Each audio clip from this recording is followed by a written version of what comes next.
Donc, on est pour parler de communication non violente.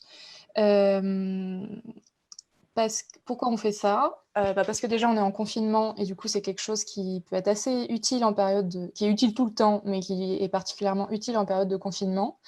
Et parce que chez Greenpeace, la non-violence est une de nos valeurs fondamentales. Donc, c'est pour ça qu'on a voulu organiser cet échange avec Nathalie, qui va se présenter. Je te laisse te présenter, Nathalie. Merci Léa. Oui, donc je suis Nathalie Achard. J'ai travaillé chez Greenpeace pendant quelques années en tant que chargée de communication. J'ai fait la majorité de mon parcours dans les associations. Greenpeace, SOS Méditerranée, Colibri. Et depuis maintenant un certain nombre d'années, je me forme et je forme à la communication non violente. Je suis facilitatrice et médiatrice. Et mon sujet un peu de prédilection en lien avec le parcours, je viens faire un résumé rapide, c'est la non-violence au service de mes convictions, au service de ma contribution au monde. Voilà, comment allier l'indignation ou la colère que je peux ressentir parfois avec vraiment l'intention forte de rester en connexion avec toutes et tous, sans exception. Je dirais même particulièrement ceux qui n'ont pas la même vision que moi du monde, au service de la coopération. C'est une posture que j'essaye de travailler de manière pragmatique, ni idéologique, ni dogmatique. À titre personnel, ça me tend, les dogmes et les idéologies. Donc, j'ai envie tout de suite, après cette présentation, je peux répondre à des questions aussi sur la base de la présentation, bien entendu, d'inviter le désaccord pendant cette heure. C'est-à-dire, je vais répondre à vos questions et si ce que je vous dis tant vous inquiète, ou vraiment vous dites non, c'est pas possible, qu'est-ce que c'est que cette histoire, je serais ravie d'entendre ça aussi, parce que déjà, moi, ça me permet de voir d'autres points de vue et de mettre aussi cette communication non violente dans le cadre du réel, parce que je travaille aussi en permanence sur le terrain. Avant le confinement, j'avais un an entier que j'étais dans les prisons. Et donc, j'ai envie de nourrir mon espoir en trouvant des solutions. Et pour trouver des solutions, il y a des moments où on se dit, tiens, mais est-ce que c'est vraiment vrai? Vraiment vrai. Donc voilà, j'invite avec joie le désaccord. Super, merci pour la présentation. Donc, pour ceux qui viennent de nous rejoindre, on est en live pour parler de communication non violente. Nous nous excusons si jamais ça rame, c'est notre premier live, donc on a un peu improvisé. Donc j'espère que ça va bien se passer et que ça va vous plaire. Donc je rappelle que vous pouvez poser vos questions dans le chat et on essaiera d'y répondre. Et en attendant, on va pouvoir commencer. Donc, quand on a sorti notre article sur la communication non violente il y a quelques jours, on nous a les principales questions qui sont revenues, c'était oui, la communication non violente, c'est bien, mais comment on fait quand la personne en face fuit le conflit ou n'a pas la même posture de communication non violente que nous, et donc du coup, c'est compliqué. Donc je sais que Nathalie, tu adores cette question. Oh, et oui, parce qu'elles sont fondamentales. Enfin, toutes les questions sont fondamentales. Mais en tout cas, commencer là-dessus, c'est tout de suite commencer sur, pour moi, le cœur, surtout dans une intention militante. Surtout quand j'ai effectivement à cœur de partager ce qui est important pour moi, euh, voire même ce qui me semble essentiel, au sens vital. Une personne qui fuit le conflit, moi je connais quasiment que ça, moi-même, je le fais parfois, en sachant que c'est un endroit dangereux, la fuite du conflit, puisque le conflit de toute façon est absolument inévitable. Si je fuis le conflit dans le paradigme classique, c'est parce que c'est le conflit classique, c'est-à-dire un conflit où il y en a un qui a raison et un qui a tort, et donc il faut qu'il y en ait un qui gagne. Et s'il y en a un qui gagne, il y en a un qui perd. Et j'ai peut-être pas envie de vivre ça, en fait. Je peux fuir ce genre de conflit classique parce que j'ai l'habitude, dans le paradigme de la violence ordinaire, que mes besoins dans le conflit ne seront pas rejoints et ne seront pas nourris. Donc, c'est un petit peu une fuite de survie, si je considère que ce qui va se passer, c'est un endroit où il y aura un perdant à gagner. C'est un endroit où je vais me retrouver dans ce que moi je considère comme une impasse, qui est celle de dire qu'il faut qu'il y en ait un qui ait raison, un qui ait tort. C'est un endroit où il ne va pas y avoir de créativité. C'est un endroit où il ne va pas y avoir de coopération. Il va y avoir soit l'écrasement de l'un, soit la rébellion systématique de l'autre, avec des niveaux de rébellion qui peuvent aller très très loin. Ce qu'on peut vivre quand on est militant et qu'on arrive par exemple avec l'un des rapports du GIEC qui explique à quel point la situation est catastrophique et qu'en face on va me dire bah non, c'est des croyances. Alors ces croyances contre croyances, on ne s'en sort pas. Parce qu'à un moment donné, dans la relation à l'autre, si je ne suis que dans la rencontre comme ça, la confrontation, j'ai raison, t'as tort, j'ai raison, t'as tort, celui ou celle qui est en face de moi, ou ça peut m'arriver à moi aussi, ne se sentant pas absolument pas pris en considération d'une manière ou d'une autre, va se cadrer. Et pour avoir une forme d'intégration et d'être en capacité de prendre soin de son intégrité psychique, va refuser tout ce que je lui propose, même ce qui peut paraître évident. Parce qu'il y a quelque chose dans l'être humain qui hurle, prends-moi en considération. Tout être vivant, même. C'est bien même au-delà de l'être humain, c'est le vivant, prends-moi en considération. On voit effectivement quand le vivant n'est pas pris en considération ce qu'il arrive. De là, aller hyper en méta avec ce qui arrive aujourd'hui. Donc, effectivement, la fuite du conflit, c'est surtout si je fuis ce conflit, si je considère que jamais je serai pris en considération. Et ça ne m'appartient pas quand moi je veux rentrer en relation avec quelqu'un qui fuit parce qu'il a peur du conflit. Ça ne m'appartient pas parce qu'il y a quelque chose qui est de l'ordre de son expérience là-dessus. Par contre, ce qui va m'appartenir, c'est éventuellement de lui donner les moyens de se sentir en sécurité. Donc, c'est ça le sujet, en fait, essentiellement. C'est prends-moi en considération et faisons en sorte d'être en sécurité l'un l'autre dans notre dialogue. Parce que communiquer avec un autre être humain, moi je dis toujours qu'il y a, là, à ce niveau-là, il y a la conquête spatiale et au-delà, il y a la communication avec un autre être humain. C'est un truc de dingue. C'est quand même plus compliqué que d'envoyer une navette spatiale à l'autre bout de la galaxie. Donc, comment rentrer en communication avec quelqu'un qui fuit le conflit? C'est cette notion de me souvenir que là, s'il y a une fuite de conflit, je regarde qu'est-ce que ça me fait, moi, le conflit aussi, comment je le vis. À quel moment j'ai pu le fuir également. Et je vois souvent que c'est parce que je ne me sens pas en sécurité. C'est au cœur des postulats de la communication violente, c'est qu'avant toute chose, je vais contribuer à la qualité de la connexion. Alors là, on est plein dedans, avec Léa, la connexion, tout ça. On voit bien que s'il n'y a pas de connexion, Internet, on ne peut pas discuter, on ne peut pas échanger, on ne peut pas coopérer. Et c'est toutes ces connexions, même là, entre chaque être humain. C'est-à-dire, avant tout, contrairement à cette communication habituelle où j'arrive vers l'autre avec une action, une solution, une éducation, ce qu'il faut faire, ce qu'il ne faut pas faire, ce qui serait bon pour moi, ce que je fais d'habitude, c'est de dire, avant toute chose, je vais mettre tous les éléments pour que la connexion soit de qualité. C'est-à-dire que je construis d'abord le pont pour aller vers l'autre avant de commencer à essayer de balancer tout mon bazar. Et dans cette connexion, il y a cette sécurisation de la connexion. Il y a effectivement d'être en capacité de s'assurer mutuellement que si nous ne sommes pas d'accord, au sens de l'ancien paradigme, c'est-à-dire si nous n'avons pas les mêmes points de vue, nous pouvons être en sécurité l'un et l'autre pour en parler, parce que nous sommes OK pour ne pas être sur le ring classique de j'ai raison, tu as tort, et il y en a un des deux qui doit gagner ou perdre.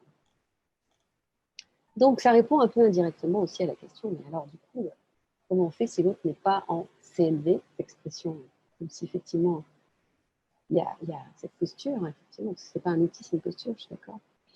Statistiquement, vu le nombre de personnes formées à la CNV, ça fait beaucoup de gens avec qui ne veut pas communiquer en communication non violente, si j'attends que l'autre s'en fasse en communication violente. Et en plus, je vous le dis, comme nous sommes des êtres humains, ce n'est pas forcément suffisant. Il peut y avoir puisque nous sommes êtres humains, nous avons nos limites, soyons indulgents et bienveillants avec nous-mêmes, même en étant dans la posture CNV, je peux me retrouver, il y a une personne qui s'appelle le chacal, la partie effectivement qui communique comme d'habitude sur les jugements, la culpabilité, la comparaison, ça débarque. Le chacal il débarque. Moi j'ai beaucoup de passion pour le chacal parce que ça fait partie de moi, ça fait partie de nous tous. Donc voilà, donc déjà, même si je suis en train de discuter avec quelqu'un qui fait de la CNV, il peut y avoir des chacals qui débarquent, donc, et on les traite, bien sûr. Et autrement, mais quelqu'un en face de moi qui n'a pas fait du tout de communication non violente. Moi, mon petit système pour me souvenir de qu'est-ce que je peux faire face à ça, c'est une phrase de Rumi que j'adore, qui est un poète soufiste, qui a parlé de CNV avant la CNV. L'intention de communiquer de manière non violente entre êtres humains, c'est un fil rouge dans l'humanité, hein, depuis le début des temps. Moi, ça me rassure. C'est quand même, il y a des milliers de gens qui ont réfléchi à ce sujet à travers des centaines d'années. Donc, ça veut dire qu'il y a vraiment quelque chose qui est important en tant qu'être humain pour essayer de trouver cet endroit. Ce poète, il disait, au-delà du bien et du mal, il y a un jardin, et c'est là que je te retrouverai. Vous voyez, donc on sort de j'ai raison, tu as tort, c'est bien, c'est mal, c'est juste, c'est faux. Il y a cet endroit-là. C'est à cet endroit-là que je vais te retrouver. C'est à cet endroit de coopération et de dialogue. Et moi, je me dis que quand je décide d'être dans cette posture CNV, en fait, j'apporte ce jardin. Je n'essaie pas de faire venir l'autre là, de toutes mes forces dans ce jardin, puisque là, déjà, en faisant ça, c'est-à-dire en ayant un projet sur l'autre et en voulant qu'il fasse exactement ce que moi, je veux qu'il fasse, je suis ailleurs, je ne suis plus dans la communication non violente. Et j'apporte ce jardin. C'est-à-dire que c'est moi au mieux de mes capacités, avec mes limites, avec les ressources que j'ai, mais en tout cas avec l'intention forte de vouloir contribuer à la connexion et à la coopération. Et j'apporte ce jardin. Et que la personne soit en communication non violente ou pas, ce jardin, c'est moi qui le propose. C'est important ce que je dis, c'est si j'en ai l'intention forte, c'est-à-dire que c'est une posture qui a du sens pour moi. Puisque après la connexion avant l'action, il y a cette postulat important qui est je n'ai plus de projet sur l'autre. C'est-à-dire je ne veux pas et je ne cherche pas à ce que l'autre fasse ce que moi je veux qu'il fasse. Je ne cherche pas à lui faire faire ce qui est important pour moi. Je vais vraiment de toute mon âme, de tout mon corps, de tout mon esprit, me connecter à l'autre pour lui partager ce qui est précieux pour moi et pour, avec un et d'inclusion, un et d'équivalence, un et, ceux qui me connaissent savent que j'ai une passion pour le et, avec et, alors je propose ce qui est important pour moi et j'ai l'espace pour accueillir ce qui est important pour l'autre. Accueillir de manière inconditionnelle. Ça ne veut pas dire accepter, c'est extrêmement important. Il peut y avoir un endroit là qui est un peu délicat. Ça ne veut pas dire être d'accord, ça veut dire je t'accueille tel que tu es, avec ta vision du monde. Tu as ta vérité, j'ai ma vérité. L'une des violences, c'est de considérer que ma vérité, c'est la vérité. C'est la violence. Je me mets toujours comme ça à la place de l'autre. C'est-à-dire que quand en face, j'ai quelqu'un qui dit que sa vision du monde, c'est comme ça que le monde doit être, ça me fait bizarre. Enfin, je ne me sens pas non plus pris en considération. Donc, c'est cette intention d'aller vers l'autre dans cet accueil inconditionnel, qui ne veut pas dire forcément accepter, d'être en écoute équivalente de ce qui est important et de sa vision du monde et de ce que moi j'ai à apporter. Et dans le conflit en particulier, quand il y a vraiment quelque chose qui me... Oh, c'est incroyable ce que cette personne est en train de me dire. J'ai une autre petite phrase, je vous donne des petites phrases qui vous permettraient peut-être après de les mettre en place. C'est, mais montre-moi ce que moi je ne vois pas. Il y a forcément quelque chose que je ne vois pas. Mais en tant qu'être humain, nous sommes pleins d'angles morts. C'est comme si j'avais un truc collé dans le dos, à tout le monde derrière voit ce que j'ai collé dans le dos, mais pas moi. Donc montre-moi ce que je ne vois pas. Qu'est-ce que tu vois toi de ce monde que moi je ne vois pas? Je t'arrête 2 secondes. Il y a pas mal de personnes qui nous disent qu'ils ne t'entendent pas très bien. Ah, Donc du coup, peut-être euh, dire peut-être parler plus dans ton micro. Je ne sais pas si ça peut jouer. est-ce que c'est mieux là comme ça? Ah, je pense que c'est mieux, oui. Moi, je t'entends déjà bien, bien, bien mieux. Donc, Très bien. à Alors mon je vais avis, faire ça comme doit être ça. mieux comme ça. Donc, Merci. sur ce que tu disais là à l'instant, il y a eu quelques réactions, Mm. notamment comment utiliser la non-violence, pourquoi la non-violence, enfin, faut-il être non-violent quand les organisations mondiales sont extrêmement violentes? Ah, ça aussi, c'est fabuleux. On commence avec les questions de fond les plus compliquées. Pourquoi être non violent? Je n'ai pas la réponse. Euh, Quand je dis je n'ai pas la réponse, c'est parce que ce serait précieux pour moi que cette réponse, elle soit individuelle en fait. C'est là, parce qu'autrement j'ai peur du dogme et de l'idéologie. Je vous ai dit au début que c'était quelque chose qui pouvait me tendre. Alors je vais vous dire pourquoi en fait moi je choisis ça et pourquoi en étant depuis quasiment toujours dans des associations, c'est-à-dire en travaillant sur des sujets où effectivement je côtoie et en étant en prison aussi, où je côtoie la violence des institutions en permanence. Que ce soit la violence par rapport aux vivants, par rapport au sens large, donc aux vivants, aux êtres humains, aux animaux, aux écosystèmes. Pourquoi ce choix? Parce que j'en ai marre. C'est-à-dire que j'en ai marre de contribuer à un monde où, en gros, si je suis dans le paradigme classique, il y a un système A qui fait preuve de violence, incontestablement. Et le système B veut changer les choses en essayant d'écraser par la violence le système A. Ça peut fonctionner. Puis à un moment donné, comme rien n'est écrasé définitivement, même Machiavel le disait. Je vous invite à relire Machiavel parce que c'est intéressant de lire aussi les penseurs de la violence. Si tu veux vraiment te débarrasser d'un gouvernement, sois sûr que tu te débarrasses d'absolument tous ses soutiens et toutes les familles de ses soutiens. Oui, donc là, et même Gandhi disait, si vous voulez utiliser la violence, je vous conseille de très très bien vous entraîner et d'être surarmé. C'est-à-dire que la violence porte en son sein la violence. La violence qui va être utilisée pour se débarrasser d'un système, et que donc le système B est content, il a gagné, en écrasant et en changeant le système par la violence, porte en lui-même le germe de sa propre destruction à terme. Hein, on ne sait pas à combien, mais en général, c'est assez court, puisque la violence a été utilisée. C'est juste une observation aujourd'hui de l'histoire, cette espèce de va-et-vient permanent. Voilà, où il peut y avoir à un moment donné ce que je considère comme une amélioration qui finit mal. C'est ça aussi, Gandhi disait ça, une victoire obtenue par la violence est une victoire éphémère, c'est une défaite à terme. Donc voilà, moi, à un moment donné, je me suis dit, je n'ai plus du tout envie de contribuer à ces systèmes de changement de violence par violence. Et, voilà, j'ai ressorti mon « et ». Bien entendu, la non-violence se calcule, se recalcule en permanence. C'est ni un dogme ni une idéologie. C'est-à-dire qu'en communication non violente, il y a aussi une notion qui est extrêmement importante, qui est la force protectrice. C'est qu'effectivement, si je me retrouve dans la rue et qu'il y a quelqu'un qui est en train de se faire tabasser, et si j'en ai la forme physique et voilà, et si psychiquement je peux le faire, je ne vais pas m'arrêter auprès de la personne qui est en train de frapper l'autre personne en disant quels sont tes besoins, que se passe-t-il, qu'est-ce que je peux faire pour toi, est-ce que tu pourrais, voilà. On sent bien qu'il y a une urgence vitale. À partir du moment où il y a une urgence vitale, je peux utiliser ce que j'appelle la force de protection. C'est-à-dire que je vais m'interposer, et ça peut se dézoomer sur des actions aussi par rapport à des organismes que je considère comme dangereux et qui mettent en danger vital. Je peux m'interposer pour protéger. Ce n'est pas la force punitive, c'est-à-dire que ce n'est pas la force où, bien sûr, je vais empêcher et puis je vais casser, je vais frapper, je vais punir, je vais insulter, voilà, le truc un peu plus classique. Mais on sent bien qu'il y a quelque chose, c'est là où je dis que la non-violence se recalcule en permanence, c'est-à-dire que c'est un travail permanent de à quel endroit je peux être en force de protection sans être dans cette violence qui va être punitive d'écrasement de l'autre.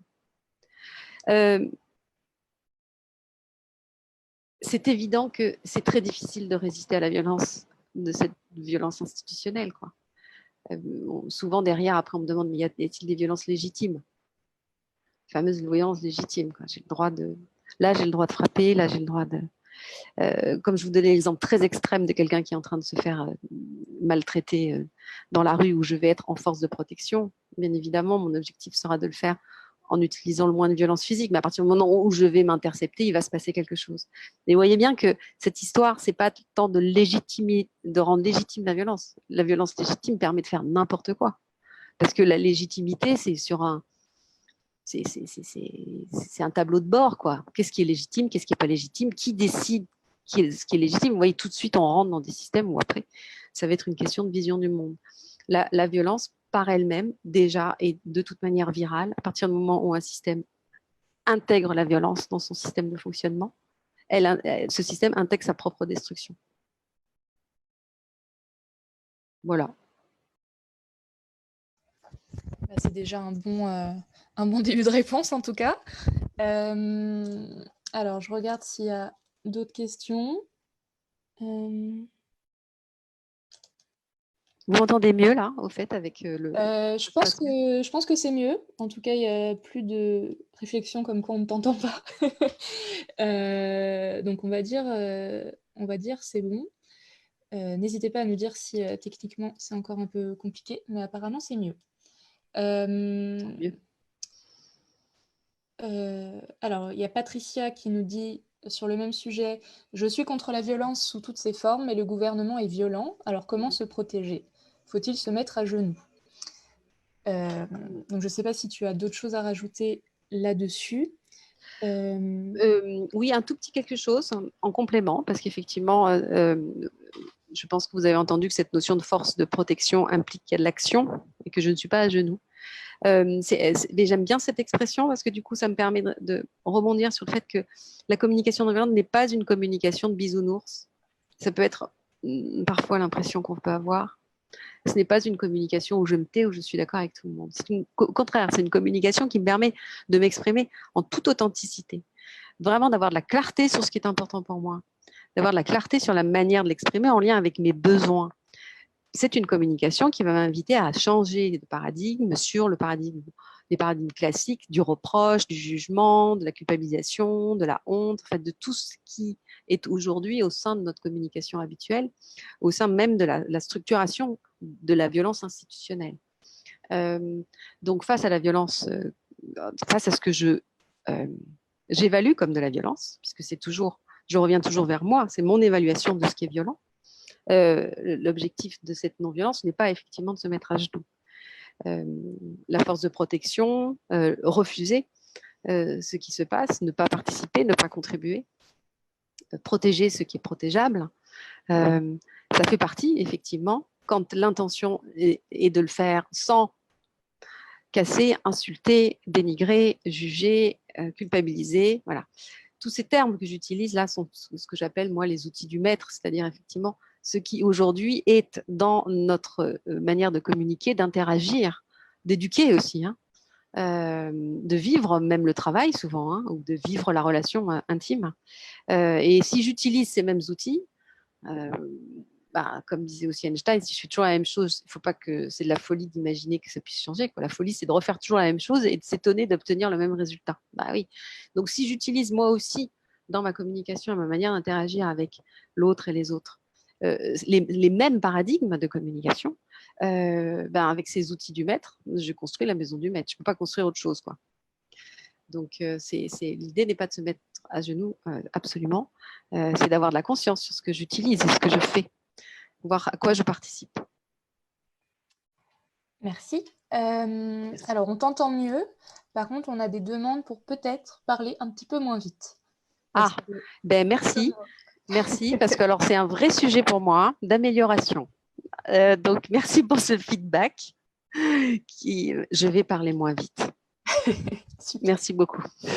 Alors du coup, la base de cet article, c'était aussi d'aborder la communication non violente plutôt d'un côté personnel, individuel, voire interpersonnel avec ses proches dans le cadre du confinement, puisque on est tous, on est quasiment tous confinés, seuls ou en famille. Et du coup, comment mieux le gérer? Et donc là, on a beaucoup parlé de la communication non violente au sein du collectif et on pourra réaborder le sujet après. On est ensemble jusqu'à 17h, donc on a du temps. Mais donc du coup, voilà, en termes de comment mieux, on a un exemple, une personne qui nous a posé une question en amont sur comment gérer le bruit du jardin qui se trouve en bas de son immeuble alors qu'elle est au premier étage. Voilà, qu'est-ce que tu aurais à dire là-dessus? Alors déjà, en méta, la communication non violente n'est pas un outil, c'est une posture. Donc c'est vraiment quelque chose qui ensuite va me permettre d'irriguer le mieux que je puis, toujours pareil, dans mes propres limites et mes ressources. Mon personnel, c'est-à-dire ma communication avec moi-même, je trouve que c'est un chantier énorme déjà, hein, de communiquer avec moi-même, avec non-violence, c'est-à-dire aussi en dehors des exigences faites à moi-même, en dehors de tout ce qui peut me faire violence. C'est le premier niveau. Comme je dis toujours, je ne peux pas donner ce que je n'ai pas. C'est-à-dire que si mes poches sont vides, je ne peux donner que le vide de mes poches. Donc, tout ce travail déjà personnel. Alors, moi, je trouve que le confinement est aussi un endroit de travail personnel qui peut être très, très puissant, hein, sur prendre le temps d'avoir une meilleure connaissance de mes états émotionnels, pouvoir mettre des mots dessus, essayer d'avoir de la clarté aussi sur les besoins qui sont nourris, qui ne sont pas nourris. C'est-à-dire vraiment être plus à l'écoute de ce qui se passe pour moi. C'est vraiment la base, hein. C'est le début de l'histoire. Et comme c'est une posture qui m'invite à ralentir, ce que j'essaye de faire en parlant, vous voyez, moi j'ai du mal du coup. C'est une posture qui m'invite à ralentir. Le temps du confinement peut être un temps ralenti, hein. Ça dépend de chacune et chacun, c'est pas toujours le cas. Mais donc ça, c'est au niveau personnel. Parce que là, je vais vous dire les 3 niveaux où je peux agir. Et le deuxième niveau, c'est au niveau interpersonnel. Voilà, donc là, j'y réponds tout de suite. C'est avec mes proches, ma famille, dans mon couple, mes enfants, au travail. C'est la même communication non violente, hein. Il n'y en a pas une perso, une interpersonnelle et après une systémique, le 3e niveau d'agissement, qui est celui en général donc, du militantisme ou de ces postures un peu plus en méta. Au cœur de la communication non violente, il y a ce postulat qui dit que mes besoins sont aussi importants que tes besoins. Ou tes besoins sont aussi importants que mes besoins. Vous choisissez le sens, c'est la même chose. C'est-à-dire qu'il y a réellement quelque chose qui nous met dans l'équivalence. Cette équivalence, elle est essentielle. C'est-à-dire que je vais être en capacité, avec la communication non violente, à déjà me connecter aux besoins qui ne sont pas nourris. Alors, quand il y a du bruit, ça peut être effectivement un besoin de calme, de tranquillité, de ressourcement, vous voyez, de voir un peu ce qui se passe pour moi, pour pouvoir, dans le cadre de cette connexion dont je parlais au début de ce petit live, aller vers l'autre pour montrer ce qui se passe pour moi. C'est-à-dire là, quand il y a ce que je qualifie comme du bruit, parce que vous voyez, on est en permanence en évaluation. Ce que moi, je peux qualifier comme du bruit, quelqu'un qui n'a pas le même niveau de sensibilité pourra considérer que ce n'est pas du bruit. En parlant de bruit, oui. Je te coupe parce que du coup maintenant on t'entend très bien, mais limite un peu trop parce que comme tu as le micro tout devant, ça crache un peu. Bon. Je suis désolée. Non, mais c'est. On va trouver l'équilibre. On avait dit que c'était, on teste. En même temps, on teste avec vous. Merci de. Voilà. Et merci aux internautes pour votre indulgence. Comme je dis, c'est notre premier live, donc on teste. Et voilà. Merci Nathalie. Mais avec plaisir. Alors, je me mets là. N'hésitez pas, tu peux faire des jets. Peut-être faire ça pour que je m'éloigne, ça pour que je me rapproche, comme ça. Donc, quand je suis en capacité d'exprimer mes besoins, je vais montrer à l'autre quels sont mes besoins. Mais je vois bien aussi que je suis sur la base d'une évaluation personnelle. C'est vraiment important de se dire que tout ce que je vais transmettre à l'autre, c'est sur la base de ma propre évaluation. Je fais toujours un petit exercice comme ça. Je demande, et si je dis à quelqu'un, tu as 5 minutes de retard, est-ce que c'est une observation? Je vous laisse réfléchir. Je n'aurai pas de réponse, mais j'imagine qu'il y a une partie de vous qui dira bah oui, c'est une observation, c'est concret. Et puis peut-être d'autres qui diront, je ne sais pas, c'est bizarre quand même. Et puis ceux qui auront fait de la CNV me diront, mais non, pas du tout, c'est une évaluation. Ça ne compte pas. Ça. En fait, ce n'est pas une observation. Il y a 5 minutes, donc je peux avoir quelque chose qui me paraît très concret. Mais je qualifie ces 5 minutes de retard. C'est ma vision. C'est parce que je considère que 5 minutes, c'est du retard. Pour quelqu'un d'autre, on commence à être en retard au bout de 10, 20 minutes. Pour quelqu'un, à partir de 30 secondes. Et puis, je ne sais pas ce qui s'est passé pour l'autre. Quand je lui dis, tu as 5 minutes de retard, peut-être que cette personne a fait des pieds et des mains pour arriver à peu près à l'heure et que c'est un exploit pour elle d'être arrivée avec ces 5 minutes qui, du coup, ne sont pas des retards, mais bien au contraire, quelque chose d'exceptionnel qui parle de son attachement au fait d'être là à l'heure. Donc, ce qui peut me paraître comme une observation bénigne peut se transformer rapidement en conflit. Cette notion d'évaluation et non pas d'observation est essentielle. Donc, quand je vais vers l'autre, c'est extrêmement important de partir de la base d'observation, c'est-à-dire des faits concrets et partageables. C'est extrêmement difficile, notre cerveau n'est pas vraiment en capacité de le faire pleinement. Donc, gardez toujours en tête que malgré tout, ce que je donne à l'autre passe par mon filtre, ma vision, mes croyances, mes interprétations, mes évaluations. Il y en a partout. Il y en a absolument partout. C'est un exercice intéressant à faire si vous avez envie de vous entraîner. C'est d'observer vos observations et de voir si ça en sont réellement. Donc, effectivement, dans cette relation interpersonnelle, quand je vais qualifier du bruit, quand je vais qualifier tout ce qui va m'agacer, c'est de rester sur des choses observables et partageables. Et ensuite, parler de mes propres besoins. Dès que je vais rentrer dans quelque chose qui va être le fameux tu qui tue, c'est-à-dire le reproche à l'autre, moi, j'ai horreur qu'on me fasse des reproches. Je ne sais pas vous, mais je ne me sens pas connectée, quoi. Il y a quelque chose tout de suite qui me met en tu fais ça, c'est à cause de toi que. C'est difficile de rentrer en connexion, en coopération sur cette base-là. Donc, si je pars de cette observation pour dire dans quel état ça me met moi personnellement, je veux dire là, pour moi, il y a du bruit parce que j'ai besoin de calme et là, je me sens fatiguée ou vraiment irritée. Et c'est tout de suite s'intéresser à ce qui se passe pour l'autre. Mon besoin est aussi important que ton besoin. C'est-à-dire que si l'autre pose une action, c'est comme moi. Pour nourrir un besoin, les êtres humains posent des actions, des stratégies, ce qu'on appelle des stratégies en communication non violente. C'est-à-dire une manière de nourrir le besoin. Et c'est souvent sur nos stratégies que nous nous opposons et pas sur nos besoins. Nos besoins, nous les avons en commun en tant qu'être humain. J'aime bien utiliser. Oui. Est-ce que tu pourrais donner peut-être des exemples concrets de besoins et de stratégies? Oui. En grand méta, par exemple, il y a ce qu'on appelle le besoin de transcendance. Voilà. De quelque chose qui est plus grand que moi, quelque chose qui me transcende, qui peut être, bien sûr, nourri par de la musique, de la littérature, du jardinage ou de la spiritualité, des religions. D'accord ? Les guerres de religion sont des guerres de stratégie. Nous nous opposons et nous nous faisons la guerre sur une manière, des manières différentes de nourrir le même besoin.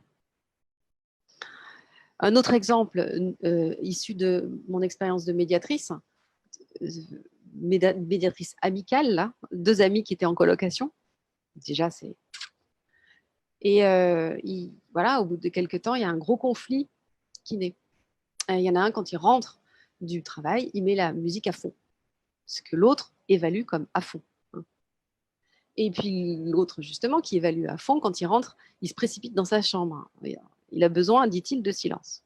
Donc très rapidement, vous imaginez que l'ambiance dans la coloc commence à être un petit peu difficile et qu'on se retrouve dans un paradigme classique de...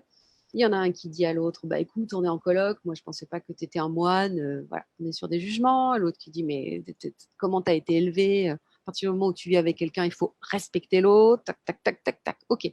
Donc ça finissait, vous imaginez, en général, en pugilat, en reproche, en jugement. Donc il m'invite à dîner.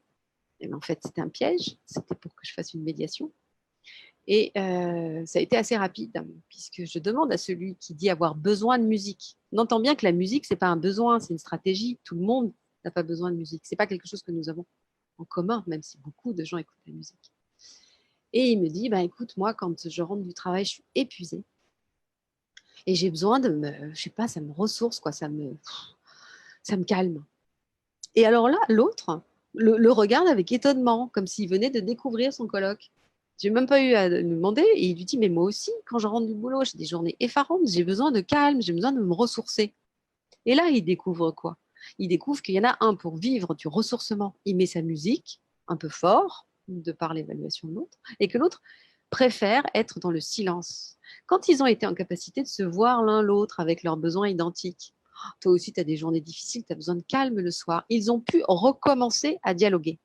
Et la petite histoire de cette petite histoire, c'est qu'au début, celui qui disait avoir besoin de silence avait dit à son camarade musicien, tu pourrais mettre un casque, c'est facile, maintenant il y a des casques sans fil en plus, tu vois, ça ne va pas te gêner. Et il a dit, non, jamais, je ne mettrai jamais de casque chez moi. Bon.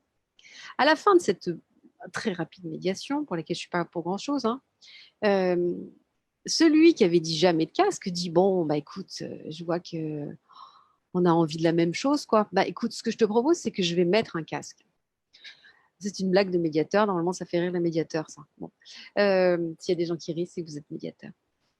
C'est extraordinaire ce moment-là, c'est-à-dire qu'au moment où la connexion se refait, c'est-à-dire que le dialogue recommence, quand le dialogue recommence, la coopération a plus de chances d'émerger. Et celui qui ne se sentait pas pris en considération avec sa musique a refusé au début, c'est ce que je disais tout au début de ce live, a refusé au début une stratégie qui quand même avait du sens, quoi. Mettre un casque, c'est pas foufou. Parce qu'il n'était pas pris en considération. C'est-à-dire que parce qu'on n'avait pas en compté, écouté son besoin. On l'avait juste jugé sur sa stratégie. Donc, c'était pas possible. À partir du moment où, ah, ça y est, tu m'as vu dans mon besoin et je te vois dans ton besoin, nos deux besoins sont équivalents. Il n'y en a pas un qui est plus important que l'autre. C'est extrêmement important. Ça casse le paradigme ambiant, hein, de mon besoin est moins important que le tien ou le contraire. Eh bien, ils ont trouvé une solution. Et c'est celui qui disait non qui a même ressorti la solution. Et je lui ai posé la question. Il ne se souvenait même plus, hein, de la proposition au début. Voilà. J'adore cette histoire. Alors, pour les personnes qui nous suivent, n'hésitez pas à nous faire nos remarques si par exemple c'est des situations qui vous sont familières pendant le confinement, si jamais vous avez eu des petites tensions et vous ne saviez pas forcément comment les gérer.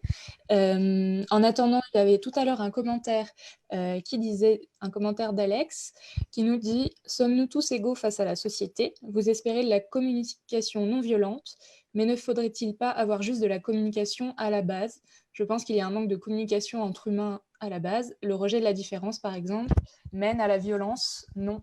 Point d'interrogation. » Oui, Alex. Je vais même aller plus loin, en fait. Je pense que la posture non violente est une posture... allez, je le dis, c'est un privilège de pouvoir être dans une posture non violente aussi. Parce que ça nécessite un travail sur soi et d'avoir de l'espace pour accueillir l'autre. Même si moi, je connais des non-violents instinctifs qui vivent des choses terribles et qui sont toujours en capacité d'être en connexion avec un autre être humain. Il y a quelque chose de profondément naturel dans cette intention forte. La communication, oui, c'est le terme même de communication non violente. On peut en discuter. En tout cas, moi, ce que j'aime à dire, c'est une communication de dialogue. C'est une communication. C'est vrai qu'idéalement, on pourrait même enlever tout derrière, c'est-à-dire de rentrer en connexion, peut-être plus qu'en communication. Si j'ai toujours cette intention de changer l'autre, de transformer l'autre, de faire passer avant tout ce qui est important pour moi plutôt que pour l'autre, on est dans une communication qui devient une communication, un outil, une communication de manipulation de l'autre. Donc moi, je dirais que c'est le sujet, effectivement, ça va être d'être en capacité de travailler notre connexion à nous-mêmes et aux autres. Quant à l'égalité, moi, je préfère du coup parler d'équivalence que d'égalité. Et puis l'égalité, effectivement, nous ne sommes pas... vous connaissez l'histoire avec les petits cubes. Là. Il y a 3 personnes qui sont devant un mur. Il y a une toute petite personne, une personne moyenne et une grande personne. L'égalité, c'est de leur donner à tous la même petite boîte pour regarder derrière le mur. Celui qui est le plus grand, il verra toujours. Celui qui est moyen, il verra à peine. Et celui qui est petit, il continuera à ne pas voir. Donc, il y a des choses qui, effectivement, au-delà de l'égalité, sont plus de l'ordre du rééquilibrage en lien avec la réalité de chacun et de chacune. Merci. Alors, il y avait une question de Vanessa.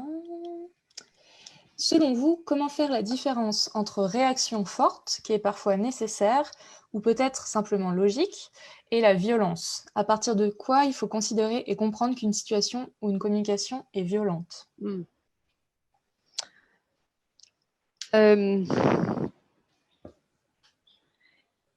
Cette idée de la communication non violente est une communication authentique. C'est-à-dire que je vais dire de manière authentique ce qui se passe pour moi. Il y a des stages complets sur la colère, sur l'expression de la colère. On peut apprendre à être en colère de manière non violente. Il n'y a pas de refus de la colère, par exemple. Il y a un travail très fort de différenciation entre la colère et la violence, pour répondre vraiment à cette question qui est aussi fondamentale. C'est-à-dire que la violence, ça va être la façon dont je vais exprimer ma colère. Je peux exprimer ma colère sans être dans la violence. Je peux m'exprimer de manière authentique et avoir des choses fortes à dire, à exprimer mon état émotionnel, à exprimer quelque chose qui est de l'ordre de l'indignation. La violence, Alors, la violence, les définitions de la violence, il y en a 12 000, hein, mais je vais vous parler de celle qui est en lien avec la communication non violente. Ça va être à partir du moment où, dans cette expression, je vais essayer de soumettre l'autre, de l'écraser, où je vais essayer de faire quelque chose qui va heurter ou qui va mettre en danger son intégrité physique, psychique ou émotionnelle.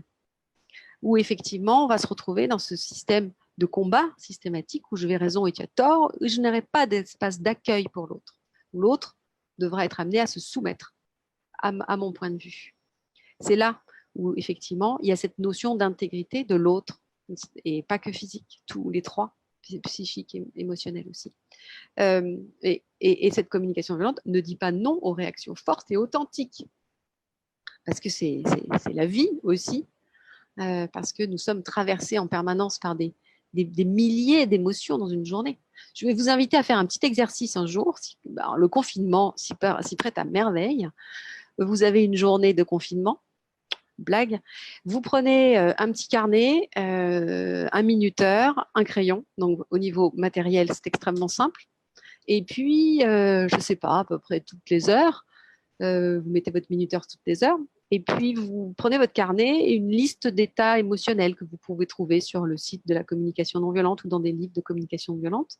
Et puis, vous prenez quelques secondes comme ça, avec vous-même, pour voir quel est votre état émotionnel et vous l'écrivez sur votre carnet. Et puis, vous passez à autre chose, hein, vous continuez vos activités. Et vous recommencez comme ça toutes les heures. Et en fin de journée, vous regardez votre carnet et vous regardez tous les états émotionnels par lesquels vous êtes passé. Je vais tout de suite spoiler la fin de l'histoire. Vous allez être étonné par la variété, et vraiment la variété, aussi bien de couleurs que de teneurs, que d'états émotionnels. Nous sommes traversés par mille et une émotions. Et ça va même plus loin. Nos émotions sont nos premières informations qui vont être ensuite mentalisées. Donc, c'est extrêmement important d'être en lien avec elles et c'est extrêmement important de pouvoir les exprimer. Toujours en équivalence avec l'expression de l'autre. Et qu'est-ce que ça te fait quand je te dis ça? Qu'est-ce qui se passe pour toi? Autrement, effectivement, on est dans le paradigme de la violence. Il y a quelqu'un qui commente en disant pourquoi une communication non violente, avoir une communication, c'est juste pour finir par se comprendre. Point d'interrogation. Oui, pour finir par se comprendre. Alors, le terme, c'est le terme officiel de Marshall Rosenberg que j'ai envie là d'inviter pendant quelques minutes dans ce live, qui est donc le créateur de la communication non violente dans les années 70 aux États-Unis. Qui est un terme effectivement que lui-même a discuté ensuite sur cette notion de non-violence, parce que on nie quelque chose, voilà, c'est une manière de l'inviter aussi. Comme pour répondre à la question d'Alex tout à l'heure, effectivement, c'est pourquoi tout simplement pas une communication, une connexion pour se comprendre, et au sens prendre l'autre avec soi et que l'autre nous prenne avec lui, c'est-à-dire effectivement être en capacité de se donner les uns les autres l'espace pour s'accueillir mutuellement dans cet accueil inconditionnel. Oui, c'est le sujet, absolument. Merci. Du coup, on a commencé à en parler un peu au début. Là, il nous reste un peu plus de 15 minutes. Du coup, il y a une autre question qui nous avait été posée en amont suite à l'article sur notre site. C'était quelle place pour la communication non violente dans le militantisme? Parce que tu parlais de colère tout à l'heure, et c'est vrai que quand on est militant, quand on s'engage pour une cause, on est rapidement en colère, et la colère peut vite nous submerger. Que ce soit face à un système qui ne nous écoute pas forcément, ou alors face à d'autres militants qui auraient des accords avec nous sur certaines choses, etc. Donc, je pense que c'était un peu tout ça qu'il y avait derrière cette question. Et du coup, j'en profite parce que j'oublierai peut-être à la fin, mais du coup, tu as sorti un livre récemment sur la communication non violente pour changer le monde. C'est à peu près ça le titre, je crois. Donc, pour ceux qui sont intéressés, n'hésitez pas à aller voir après. Oui, la communication non violente à l'usage de ceux qui veulent changer le monde. Et je rajoute celle, parce qu'il y avait un problème de place sur la couverture, mais c'est important. Oui, parce que c'est en tout cas mon travail depuis des années maintenant, c'est de micro, hop. J'ai des petits, pour tout vous dire, clarté, j'ai des petits messages qui me disent micro. Hop, voilà, ça va mieux. C'est de mettre cette communication non violente à l'épreuve du militantisme. Quand je dis à l'épreuve, c'est parce qu'effectivement, il y a quelque chose de... Voilà. Et, il y a plein de... Dans cette question, si vous avez 4 heures devant vous, on pourra peut-être commencer à l'effleurer. Mais on n'a qu'un quart d'heure. Donc, ça va être court. Donc oui, bien sûr, moi aussi, je vous invite à aller voir plus longuement ce que j'ai pu développer là-dessus. C'est pour reprendre aussi ce que j'ai dit à un moment donné, moi j'ai été très en colère. Hein. J'ai été hyper en colère. J'étais chez Greenpeace, j'étais sur le terrain. Après, SOS Méditerranée, je ne sais pas si vous savez ce que c'est. C'est cette petite asso qui a mis un bateau entre l'Italie et la Libye pour faire du sauvetage de migrants en mer. Voilà. Avec Colibri, c'était moins en colère. On est moins sur des sujets de colère, mais je travaille pour Amnesty aussi. Enfin voilà, effectivement, l'état du monde, ce qu'on fait, aux hommes, aux femmes, aux enfants, ce qu'on fait à cette planète, ce qu'on fait à nous-mêmes. Ça aussi, ça peut être en colère à titre individuel, de voir ce que je me fais à moi-même. Il y a tout ça parce que la colère, en tout cas, c'est en communication violente, c'est comme une grosse cocotte minute dans laquelle il y a plein de besoins qui sont affamés et qui n'arrivent pas depuis très longtemps à être nourris. Donc cette colère, elle est extrêmement informative. Elle me dit effectivement ce qui est important pour moi. Si je reste dans la posture classique de déverser cette colère et d'en faire le reproche sur ce qui est à l'extérieur de moi, ou même ce qui est à l'intérieur de moi, mais en reproche pur, en jugement, encore une fois, en culpabilisation. On tourne toujours avec la même bande, là, hein, toujours avec la même bande des outils classiques de cette communication de séparation, de cette communication de comparaison, de prédation. Parce que c'est ça, en fait, tous ces sujets. Hein. Et c'est le résultat du monde dans lequel on est, la comparaison, la compétition, la prédation, la culpabilisation, enfin bon, voilà, on les a invoqués, merci, hop, on peut les faire partir. Je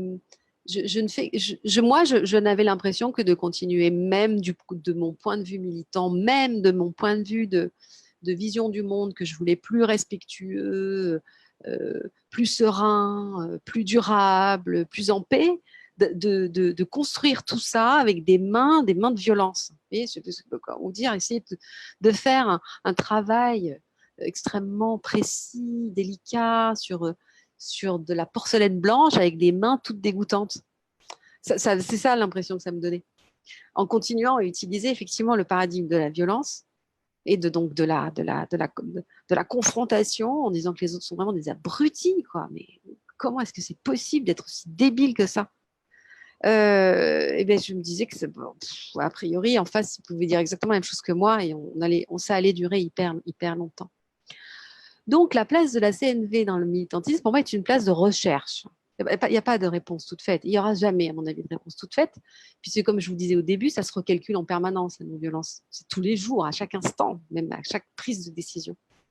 Ça peut être vraiment, en tout cas, un endroit de réflexion et de recherche pour expérimenter d'autres manières de créer de la connexion au service de la coopération et du dialogue.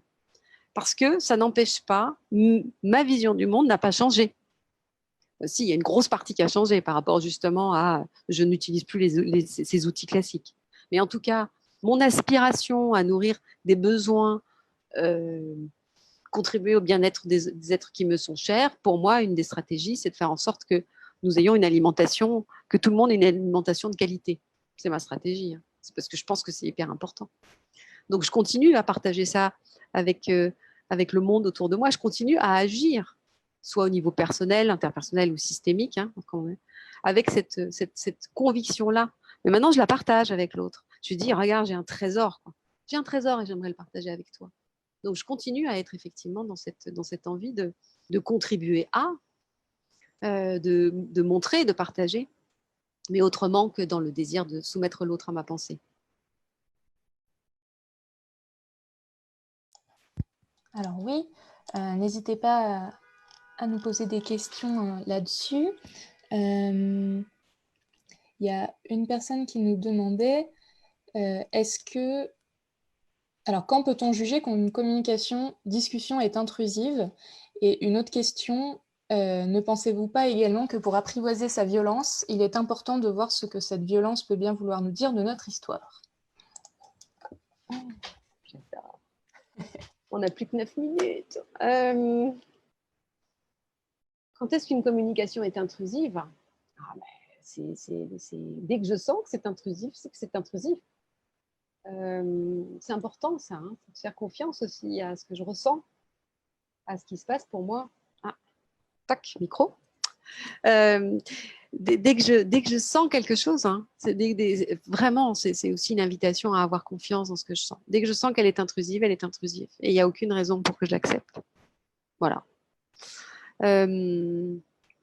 Apprivoiser sa violence, connaître sa violence, bien évidemment. Ah là là. Ouais, si je suis aujourd'hui en capacité d'aller dans les prisons auprès d'hommes qui ont été condamnés pour violence conjugale ou auprès d'hommes qui ont été condamnés pour association malfaiteur à visée terroriste, c'est parce que je suis intimement persuadée, pour avoir vu ma propre violence, que nous sommes tous en capacité de faire tous la même chose. C'est-à-dire que nous pouvons tous à un moment donné, pour des raisons qui nous appartiennent, utiliser des stratégies extrêmement coûtantes pour soi-même et pour l'autre, pour les autres. C'est notre commun humain. Comme ce qui me permet, moi, comme c'est les deux faces d'une même pièce, d'être intimement persuadée que l'être humain qui est en face de moi, même s'il est là depuis 20 ans en prison pour avoir commis des actes qui sont durs à entendre, est aussi en capacité de trouver d'autres stratégies que la violence pour nourrir ses besoins. C'est vraiment les deux côtés d'une même pièce. Apprivoiser, voir, comprendre d'où vient cette violence, c'est-à-dire la violence qui va être la manière dont je peux exprimer ma colère, mais je peux trouver d'autres moyens d'exprimer ma colère, c'est qu'effectivement, il y a des choses qui sont extrêmement blessées, des besoins qui sont extrêmement affamés, et que, comme je disais au début, je ne peux donner que ce que j'ai dans mes poches. Donc, c'est bien toujours de faire un petit bilan, un petit nettoyage de poche et d'en mettre des choses nouvelles aussi. C'est-à-dire que vraiment, je ne donne que ce que j'ai. Et c'est déjà énorme hein, de donner ce que j'ai. Et c'est important d'avoir de la clarté sur ce que j'ai ou ce que je n'ai pas, ce que j'ai envie de donner, ce que je n'ai pas envie de donner. Alors là, on va plus. Il y a une question qui, du coup, est plutôt un peu comprendre la communication violente, de ce que j'ai l'impression, puisque on nous demande quand associe-t-on communication et violence, puisque la communication, c'est justement pour éviter la violence. Donc, qu'est-ce que ça t'évoque? Et il y avait aussi une personne qui évoquait les violences policières, par exemple, qui touchent beaucoup de monde. Et on sait que là, bon, chez Greenpeace, on a été touché. Il y a eu plusieurs mouvements écolos qui en ont subi aussi récemment. On pense au gaz, par exemple. Qu'est-ce que... Enfin, voilà, du coup, c'est des personnes qui se disent pacifiques qui posent cette question en disant bah, comment faire face à ça quand on ne veut pas rentrer dans la violence. Hop, je prends mon micro avant d'avoir un petit mot. Ça y est, c'est bon. J'ai le système neuronal qui s'est mis en place. Encore plein de choses à dire là. La communication devrait être là pour empêcher la violence. Oui, elle devrait. Seulement, la communication, ça peut être aussi l'insulte, le dénigrement, la culpabilisation, la comparaison, la compétition. Donc, il y a des communications et beaucoup de choses dans notre communication quotidienne et habituelle et sont extrêmement violentes. Hein. Ça fait partie du travail que nous faisons en communication non violente, c'est d'observer de près la communication habituelle, celle qui me paraît être anodine, et de voir à quel point elle peut être d'une très très grande violence, parce que justement elle est dans le cadre flou des jugements, des évaluations, des comparaisons. Donc idéalement, la communication devrait, en tout cas la connexion, voilà, je préfère finalement revenir à ce terme de connexion au service de la coopération. Les violences policières. Alors, quoi faire avec la violence policière? Quand je veux être pacifiste, comment est-ce que je peux m'en préserver? Et je pense que derrière, ça veut dire comment je peux m'en préserver en continuant à être en présence et en continuant à être sur le terrain. Puisque autrement, je réponds à la question de manière primaire en disant c'est de ne pas y aller, mais ça n'a pas de sens, on est d'accord. Voilà. C'est effrayant, hein. C'est surtout que c'est effrayant. cette violence physique, avec le danger que ça représente physiquement, de prendre un coup, de recevoir une flashball, et les gaz aussi qui ont un impact énorme sur les... la force de protection, c'est aussi de se donner les moyens collectivement de protéger les groupes qui vont manifester de manière pacifique leur intention. Il y a cette histoire aussi de la communication et de la non-violence, là où je dis qu'elle se reprogramme en permanence et que c'est un lieu de recherche permanent, c'est qu'il peut y avoir une non-violence qui, du coup, invite à l'immobilisme. Et donc, dans ce cas-là, c'est dangereux aussi, puisque on peut même voir et entendre des gens expliquer aux Noirs américains que il ne faut pas qu'ils réagissent de manière violente à la situation dans laquelle ils sont, parce qu'ils sont déjà dans une situation tellement difficile que s'ils rajoutent de la violence à la réaction, ça va être catastrophique. Mais il y a un cercle vicieux qui s'installe. C'est-à-dire que du coup, on invite celles et ceux qui sont en difficulté à ne pas bouger. Donc, c'est vraiment des choses qui se... Vous voyez, je ne fais qu'ouvrir des portes de réflexion, parce que c'est extrêmement important de rester dans cette vigilance, pour n'être ni dans le dogme, ni dans l'idéologie, de voir que c'est une question d'adaptation permanente, de voir à quel endroit je peux me préserver les autres et préserver ce que j'ai envie de partager. Et puis peut-être qu'il y a des lieux où c'est pas le moment. En tout cas, ce ne sont pas les lieux où c'est... Je ralentis. Peut-être qu'il y a des lieux où ce n'est pas nécessaire d'être. Peut-être qu'il y a des temporalités à changer. Peut-être qu'il y a des façons de faire qui différencient. Si mon intention, c'est effectivement d'avant toute chose de contribuer à l'ouverture d'un champ de dialogue. Parce qu'il y a des endroits où effectivement, pas de dialogue. C'est pour avoir, moi, dans ma jeunesse, été sur des terrains où il y avait effectivement des forces de l'ordre. Les fois où j'ai pu rentrer en connexion, c'est parce que, par exemple, il n'y avait pas le casque occultant qui empêchait de voir les yeux. On voit très très bien qu'effectivement, cette notion de connexion d'être humain à être humain est essentielle pour changer de façon différente de paradigme. Oui, finalement, dans la communication non violente, il y a quelque chose de très important, c'est de ne pas déshumaniser la personne en face. C'est central. Bon, il nous reste quelques minutes, mais vu qu'on a eu des petits problèmes techniques au début, on va dire qu'on peut dépasser un peu. Du coup, pour les personnes qui connaissent encore peu la communication non violente, qui aimeraient peut-être creuser le sujet suite à ce live, est-ce que tu aurais des conseils un peu concrets? Je sais que la communication non violente, c'est une posture globale, mais du coup, pour un peu mettre le pied aux étriers, comment on peut déjà avoir des petites choses mentales qui font qu'on va réussir à adopter cette posture petit à petit, parce que c'est un travail qui ne s'arrête jamais. Ah, jamais, non. Alors ça, c'est la bonne nouvelle. Vous n'avez pas fini de commencer. Enfin, vous n'avez pas... Bon, on va expliquer. Mais c'est ça qui est passionnant aussi. Parce que, je vous rappelle, comme je dis, ça se reprogramme en permanence. Ça se recalcule en permanence. Donc si vous avez quelques siècles devant vous, déjà, je pense qu'une bonne lecture comme le livre de Marshall Rosenberg, les mots sont des fenêtres et des murs parfois. Voilà, si vous avez envie de rentrer un peu dans la théorie, même si après il faut rapidement mettre en pratique ou aller dans des endroits où il y a des gens qui le font, parce qu'il y a quand même une grosse partie dans cette communication qui est l'expérience. C'est un savoir qui passe par l'expérience, pas un savoir qui passe uniquement par le livre. Autrement, si là vous n'avez pas envie de lire, je vais reprendre un peu ce que j'ai égrené pendant ce live, c'est déjà de se rappeler que dans ma communication, il y a énormément d'évaluation et de jugement. Donc, essayer de travailler ma capacité à observer et à partager avec l'autre des faits concrets. Bon, ça, il y a du boulot. Krishnamurti disait que la capacité à observer était la capacité humaine la plus complexe à acquérir. Donc, là aussi, on baisse notre exigence. C'est compliqué. Donc, déjà, s'entraîner, de toute façon, c'est de l'entraînement. C'est un sport. J'en fais pas d'autres. Donc, voilà.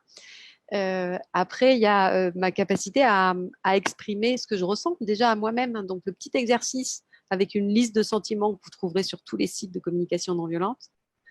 Et puis, de faire ce petit exercice avec les mots, là, avec votre carnet pour exprimer ce que vous ressentez à vous et à l'autre. Puis après, il y a la liste des besoins aussi. Vous pouvez la retrouver aussi sur tous les sites de CNV. Je peux vous inviter à la lire, cette liste de besoins. Et puis, juste comme ça, déjà la lire. Et puis, vous dire, ah tiens, celui-là, ça me dit quelque chose. Tiens, celui-là, c'est hyper important pour moi. Tiens, celui-là, ça ne me dit rien. Et vous allez sentir rien qu'en lisant quels sont les besoins qui sont les plus importants pour vous. Vous les avez tous, puisque c'est notre commun humain. Mais il y en a certains en fonction de qui nous sommes, de notre histoire, qui vont être plus ou moins nourris, plus ou moins importants. Déjà, c'est pas mal tout ça. Ça fait déjà beaucoup de boulot. Et ça fait beaucoup. Et puis, alors mon petit exercice que j'aime bien, c'est quand vous vous entendez dire mais, essayez de mettre un et à la place pour nourrir l'équivalence. Oui. Dans l'article qu'on a fait sur notre site, on a notamment mis des liens vers la liste des besoins. Il y a aussi le schéma un peu de la base de la CNV qui est l'observation. Voilà, je ne vais pas le dire en entier, sinon je vais me tromper. Observation, sentiment, besoin, demande. Voilà. Je vais juste prendre une dernière question que je trouve intéressante, et quand on découvre la CNV, c'est une question qu'on se pose souvent. Mélanie nous demande, y a-t-il un risque à brider la parole en cherchant à réguler son propos, choisir ses mots au détriment de la sincérité peut-être? Mélanie. Ça va me permettre de répondre un tout petit peu à une autre question qu'il y avait sur le site sur la maman robot. Qui parlait effectivement du fait d'un moment donné de parler, du coup, en étant agité, submergé, d'essayer d'être dans le processus de la communication non violente. Donc, comme je vous disais, à un moment donné, c'est pas une communication qui bride ma communication, c'est une communication qui va me permettre de m'exprimer de manière authentique et d'être en capacité d'écouter l'autre. C'est sûr qu'au début, il y a un tel changement de paradigme, il y a une focalisation différente sur les observations qui ne sont pas des évaluations, que ça peut ralentir les choses. De toute manière, c'est une posture qui invite à ralentir. Ça, c'est drôle, hein, qui va m'inviter à ralentir avant de communiquer, de prendre d'abord soin de comment je me sens, d'être sûre. Voilà. Donc, c'est pour ça que moi, j'aime bien inviter d'abord à travailler sur le laboratoire ouvert 24 heures sur 24, 7 jours sur 7. C'est nous-mêmes. Et avec un risque assez mineur, hein, parce que déjà, être en capacité de me faire une demande claire, de savoir quels sont mes besoins, déjà, ça me permet de m'entraîner. Parce que comme c'est une posture, elle va s'intégrer de manière organique à un moment donné. Il n'y aura plus ce ralentissement. Donc déjà commencer avec soi-même et puis avec 2 ou 3 personnes avec qui vous êtes en confiance. Et c'est vrai que si je me force à faire le processus quand je n'ai pas la détente suffisante, ça peut s'entendre et on peut obtenir vraiment un résultat étonnant d'agacement en face. Moi, j'ai plein de stagiaires comme ça qui, au bout de 3 jours, me reviennent en me disant « Oh là là, il y a mon mari qui m'a dit, mais qu'est-ce que c'est que ce stage? Tu ne peux pas parler comme d'habitude. » C'est-à-dire faire des reproches, par exemple. Vous voyez, ça, c'est plus sécurisant que d'avoir quelqu'un qui essaye d'abord Donc voilà, ce travail déjà en interne, il est infini. Oui, et arrêter de dire tu, par exemple. Enfin, ça, c'est quelque chose qui change, qu'on nous dit en commençant la CNV, et finalement, on se rend vite compte que c'est très utile. C'est pas mal utile. Ah oui, oui. Le tu qui tue, comme on dit. Ouais. Alors, il est 17h03. Qu'est-ce qu'on fait? C'est presque l'heure du goûter. Non, c'est pas. En confinement, c'est tout le temps l'heure du goûter. Alors, je vois les questions pour voir. Alors, il y a Marie-Noël qui fait plutôt un commentaire qu'une question, mais je pense que tu seras d'accord. Si je commence par accueillir mes parts violentes, je suis en capacité d'accueillir celles des autres. Ce qui ne veut pas dire que je n'ai pas aussi le pouvoir de trancher, de partir, de dire non sans violence. Et ben voilà, Marie-Noël. Bon, on va peut-être s'arrêter là. C'est une belle conclusion. Alors, bon, je sais pas. Il y a Laurence qui nous demande pourquoi ne pas dire tu. C'est vrai qu'on a un peu lancé le truc, ce serait dommage de laisser en fait, c'est le tu qui tue. On va dire que c'est le tu du reproche. Tu as mis le pot de confiture à droite de la table, je peux le dire. Mais je suis en colère, j'en ai marre parce que tu ne fais jamais ça ou tu fais toujours ça et c'est le fameux reproche, c'est-à-dire que je vais responsabiliser l'autre de mon état émotionnel. Il y a quelque chose qui dit que je suis responsable de mon état émotionnel. Parce que la façon dont je vis ce qui se passe, elle m'est personnelle. Rapidement, la petite anecdote que j'utilise toujours pour garder ça en tête, je suis sur un quai de train, on m'annonce 5 minutes de retard. Oh, une évaluation. Et donc là, je regarde, il y a un jeune garçon qui prend son téléphone, il est hyper content, il dit ah, tu sais, de toute façon, ça sert à rien d'aller au bahut, dès qu'on est en retard, les portes sont fermées, donc je rentre à la maison, on finit notre partie. Donc il pourrait dire qu'il est heureux grâce aux 5 minutes de retard. À côté de moi, j'ai un monsieur qui prend son téléphone avec une autre énergie.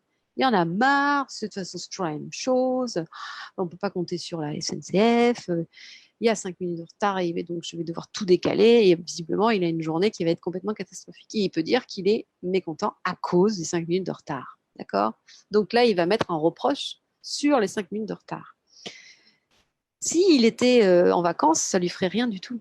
Et le jour où le jeune homme qui est hyper content, par contre, il ne peut pas rentrer dans la salle de classe pour un examen qui est essentiel, il sera très en colère. Donc, c'est bien de voir que c'est ce que je vis, c'est-à-dire les besoins qui ne sont pas nourris à cet instant qui font que je me sens dans cet état émotionnel. Ça ne veut pas dire être d'accord d'un seul coup avec tous les retards du monde. Hein. Ça ne veut pas être d'être d'accord avec ce que l'autre va faire qui va me mettre en difficulté. C'est prendre conscience que je suis responsable de l'état émotionnel dans lequel je suis. Et donc, travailler pour reformuler les choses, c'est-à-dire d'être vraiment dans l'assertivité, de dire que là, ce qui se passe ne me convient pas, mais en sortant de cette nasse du refuge, ce refuge du reproche, du coup, où c'est toi qui es là, c'est toi qui fais ça, et l'autre va dire mais non, c'est toi, vous savez ce que c'est, on se retrouve dans notre c'est tu, toi, tout, et hop, on est perdu, ou opinion contre opinion, et on ne parle pas de ce qui se passe réellement. C'est ce tu-là, autrement, bon, bah, voilà, il existe le tu. Merci Nathalie, il est l'heure, donc on va s'arrêter là. Merci à toutes et à tous qui nous ont suivis. Merci pour votre patience, pour ceux qui sont restés jusqu'au bout. C'était notre premier live, donc on a eu quelques petits tâtonnements, mais on s'en est plutôt bien sorti sur la fin, moi je trouve. Donc j'espère qu'on remettra ça. Pour ceux qui veulent en savoir plus sur la CNV, donc il y a un article sur notre site. Vous pouvez retrouver plusieurs ressources. Il y a le blog de Nathalie aussi et le lien vers son livre pour ceux que ça intéresse, qui est plus axé du coup, si je ne me trompe pas, sur un peu le changer le monde, voilà, pour ceux qui ont envie de s'engager. Écoutez, voilà. Un dernier mot, Nathalie? Merci Léa pour tout le suivi discret parce que ça ne se fait pas tout seul. Donc merci pour ton attention et toute l'énergie que tu as mise. Merci aussi à Greenpeace de donner l'occasion de partager ce précieux. Et merci à chacune et chacun d'entre vous qui est resté effectivement jusqu'au bout. Merveilleux. Merci. Et prenez soin de vous. Hein. Oui, prenez soin de vous. Et j'ai vu quelques commentaires. Je sais que la CNV, ça peut être un peu abstrait quand on débarque, on ne comprend pas tout. Donc, si ça vous intéresse, n'hésitez pas à creuser. C'est un sujet très intéressant. Et je rappelle que la non-violence est une des valeurs fondamentales de Greenpeace. Donc, c'est aussi pour ça qu'on a organisé ce live, pour un peu vous présenter les valeurs qu'on trouve importantes. Merci à tous. À bientôt. Prenez soin de vous. Salut.